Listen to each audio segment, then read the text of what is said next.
Madate TV.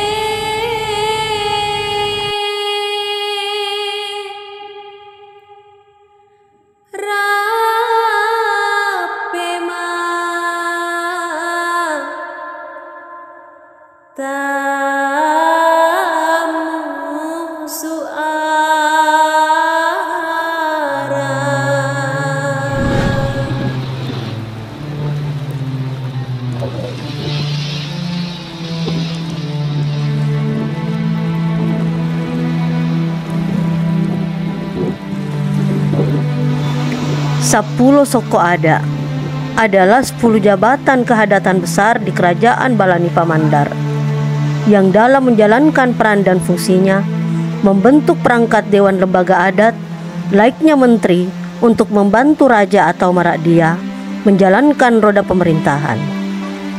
Selain itu, 10 Soko juga berfungsi sebagai penjaga nilai-nilai adat yang merupakan pedoman hidup masyarakat melalui prinsip rangkuman baku odi ada, odi biasa. Bahkan, keistimewaan lain perangkat adat ini ialah 10 Soko turut berperan penting dalam pemilihan dan pelantikan sampai pemberhentian raja.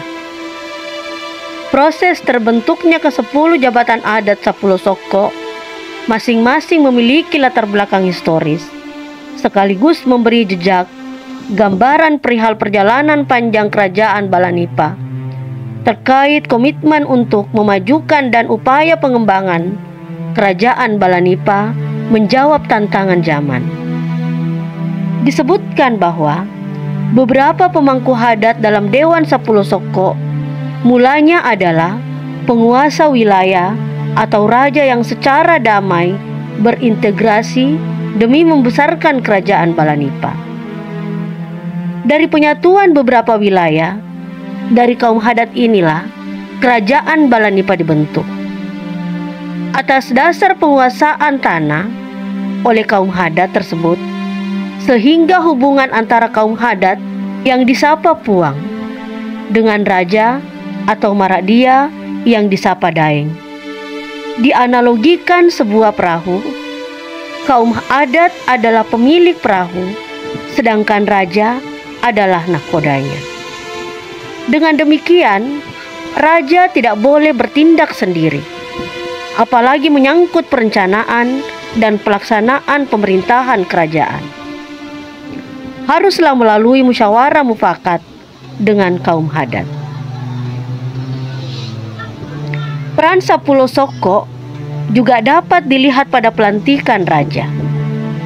Sewaktu lembaga adat Apek Banuakayang telah memilih seorang raja, hasil pemilihan tersebut kemudian disampaikan ke 10 Soko untuk dimusyawarahkan kembali secara mufakat sebelum diputuskan melantik raja tersebut. Saat prosesi pelantikan raja, Dewan Adat 10 Soko melalui Puang Limboro mewakili rakyat dan kaum adat mengikat sumpah dengan raja baru tersebut. Dalam sumpahnya, segala kewenangan atau kebesaran yang diberikan kepada raja selalu dijawab oleh Puang Limboro dengan mengatakan odi ada, odi biasa, yang bermakna sepanjang sesuai adat dan kebiasaan. Artinya, segala kebesaran yang diamanahkan kepada raja bisa saja diambil kembali bila segala sesuatunya berjalan tidak sesuai dengan norma-norma adat yang telah disepakati. Melihat begitu terjaganya kehormatan adat oleh para pemangkunya akan membuat kita bertanya, sesungguhnya apa yang dimaksud dengan adat? Dalam sebuah lontara yang dikutip oleh Pak Suradiasil, disebutkan bahwa yang dimaksud dengan adat dan pemangku adat pada hakikatnya sama. Jadi, adatlah yang dihormati atau yang disapa dengan puang oleh orang Mandar. Kekuatan adat diibaratkan permata yang cahayanya takkan pudar, bagaikan pematang yang lurus, sebagai pagar atau benteng yang pantang untuk dilompati sebagai alat penjara, tempat berpegang bagi rakyat kecil, tempat bertumpu dan berlindung orang banyak dan penduduk negeri. Sedangkan sumber pedoman baku dari adat diambil dari sifat kodrati manusia, kebiasaan terhadap hal yang baik, kesepakatan bersama, petua leluhur, penetapan adat, atau keputusan pemerintah. Memelihara dan menjaga kehormatan adat sesuai ketentuan Oriada, Ori biasa dilakukan dengan sungguh-sungguh oleh para pemangku adat, dalam hal ini Sapulo Soko dan Ape Banua Kayang beserta jajarannya dalam struktur tinggi kehadatan Kerajaan Balanipa. Sehingga tak sedikit Maradia atau raja di Kerajaan Balanipa yang diturunkan dari jabatannya karena dianggap tidak menjunjung tinggi nilai-nilai adat. Bahkan kerap terjadi tekanan dan tuntutan Belanda bersama Kerajaan Bone pasca Perang Makassar diabaikan karena tidak sesuai dengan adat dan kebiasaan leluhur orang Mandar. Tentang hal ini disebutkan dalam Lontara mengacu pada peristiwa yang dialami Maradia Balanipa Daeng Malari. Saat itu kaum Hadat berkata, lebih baik kami berpisah dengan Maradia daripada harus berpisah dengan adat dan kebiasaan leluhur, sebab adatlah yang diperpuang atau yang dijunjung tinggi. Namun serangan menohok dan paling berarti terhadap kehormatan sistem kehadatan Kerajaan Balanipa terjadi juga ketika Mandawari dilantik menjadi Maradia oleh Belanda di Benteng Rotterdam tanpa kehadiran anggota Hadat Sapulo Soko secara utuh. Malah pelantikan ini melangkahi kewenangan lembaga adat Ape Banua Kayang. Segala kekisruhan ini puncaknya terjadi pada tahun 1906 ketika untuk pertama kalinya Kerajaan Balanipa menandatangani kontrak keterangan pendek dengan Belanda melalui Maradia Mandawari.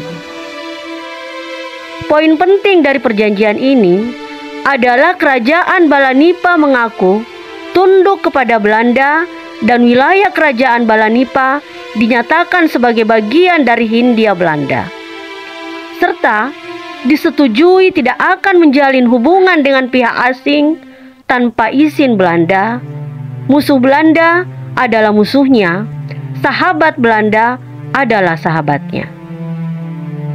Selanjutnya, secara perlahan, pengaruh Kerajaan Balanipa sebagai induk persekutuan kerajaan-kerajaan di Mandar dibatasi, walau pada kenyataannya Kerajaan Balanipa masih memiliki pengaruh hingga tahun 1912. Kendati Maradia Mandawari mendapat sokongan dari Belanda, perselisihan dengan kaum Hadat tetap tak terhindarkan hingga pada perlawanan Amanawewang Maradia Malolo Kerajaan Balanipa. Nanti pada tahun 1909 saat Kerajaan Balanipa dipimpin oleh Maradia Lakju Kannaidoro, cengkeraman Belanda benar-benar dikukuhkan hingga adat tidak lagi menjangkau penghasilan dan pemasukan terhadap kerajaan yang mulanya telah diatur berdasarkan adat.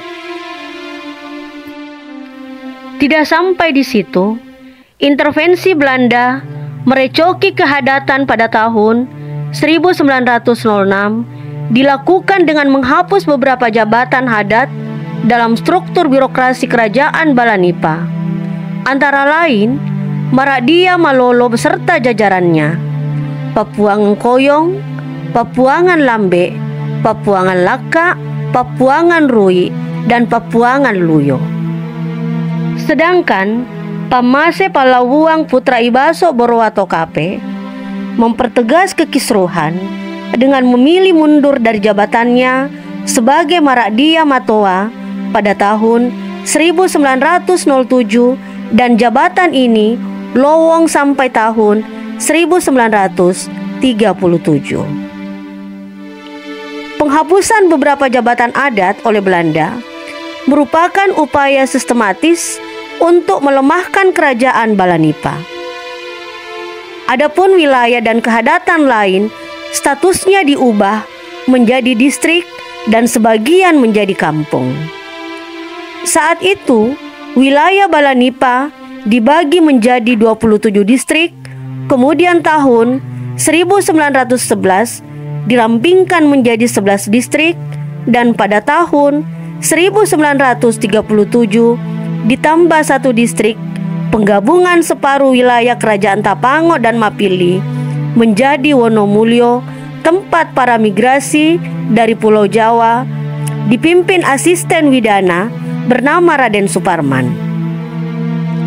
Saat Maradia Lakju Kakana Idoro menduduki tahta di kerajaan Balanipa, ditandatangani kontrak keterangan pendek dengan Belanda pada tanggal 2 November 1909. Para pemimpin adat yang tetap dipertahankan oleh Belanda kemudian digaji dari kas kerajaan Belanda yang sesungguhnya aliran dananya diambil dari sumber-sumber pendapatan kerajaan Balanipa sendiri, yang mulanya diatur oleh adat namun telah beralih di bawah kontrol Belanda. Adapun rincian gaji yang ditetapkan Belanda sebagai berikut: Maradia 1.800 gulden per tahun, Pak Bicara Kayang 480 gulden, Pak Bicara Kenje digaji sebesar 420 gulden, Puan Limboro, Papuanga Biri Lembang, dan Papuanga Tenggelang mendapat gaji 360 gulden, dan kepala-kepala distrik lainnya digaji 260 gulden. Berikut kita akan mengurai struktur Dewan Adat Sapolo Soko sebelum kewenangan dan fungsinya dikebiri oleh Belanda. 1. Papuangan Limboro adalah lembaga kehadatan yang pertama ada di kerajaan Balanipa dan menjadi ketua kaum adat. Puan Limboro pertama dijabat oleh Puan Dipoyosang yang dilantik oleh Ape Banua Kayang, sekaligus mewakili Ape Banua Kayang dan rakyat melantik Maradia.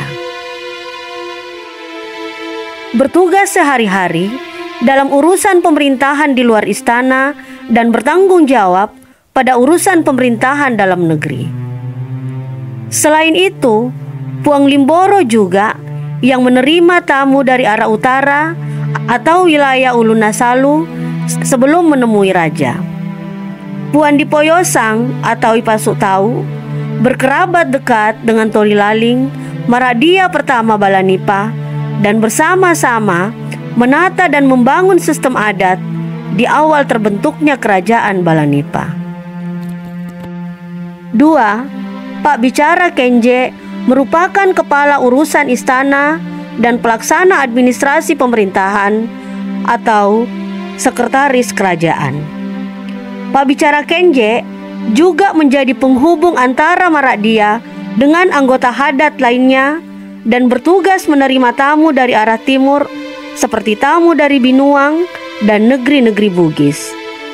Pak Bicara Kenje pertama adalah Manjalling, putra Daita Tomuane, namun bukan anak dari permaisuri. Mulanya disebut Pak Bicara di Lambe. 3. Pak Bicara Kayang pertama kali dijabat oleh Puasodo yang diberi kebesaran karena kearifannya menyelesaikan suatu perkara yang pelik. Mulanya disebut Pak Bicara Manjopai yang bertugas sehari-hari dalam istana bersama Pak Bicara Kenje dalam membantu Maradia di bidang hukum dan menerima tamu dari arah barat, misalnya Majene, Pamboang, Sendana, Tapalang, Mamuju, dan seterusnya. 4. Papuanga Biri Lembang berperan sebagai kepala urusan luar negeri kerajaan Balanipa dan ditugasi juga untuk menerima tamu dari arah selatan atau Teluk Mandar. Papuanga Biri Lembang mulanya disebut Papuanga Tamangale dan merupakan anggota adat yang dilantik setelah Pual Limboro atau menjadi anggota adat yang kedua di Kerajaan Balanipa. Papuanga Biri Lembang yang pertama dijabat oleh Kemanakan yang juga anak tiri Puan Dipoyosang. Beliaulah yang diutus ke Goa mengambil lontara pedoman hukum. 5. Papuanga Koyong mengepalai Banua Tanga-Tanga dan bertugas sebagai Syah Bandar serta mengurusi bidang keuangan kerajaan. Perihal jabatan kesyahbandaran, mulanya juga pernah dijabat oleh Papuanga Luyo, namun kala itu hanya terfokus di pelabuhan bekas wilayah kerajaan Pasokorang. 6. Papuanga Lambe mengepalai Banua Lambe dan menjadi penghubung antara kerajaan Balanipa dengan kerajaan lainnya di luar kawasan Mandar. 7. Papuanga Luyo yang pertama dijabat oleh Topole di Malumbo yang turut berjasa menghancurkan kerajaan Pasokorang. Dalam kehadatan diberi tugas sebagai penghubung antara kerajaan Balanipa dengan kerajaan-kerajaan di Pitu Ulun Nasalu. Selain itu, Papuanga Luyo juga memerintah di satu wilayah. 8. Papuanga Laka memimpin wilayah Banua Laka yang meliputi daerah Karama, Kota dan Manjopai. Diberi tugas sebagai penghubung antara kerajaan Balanipa dengan kerajaan-kerajaan dalam kawasan Pitu Bakbana Winanga.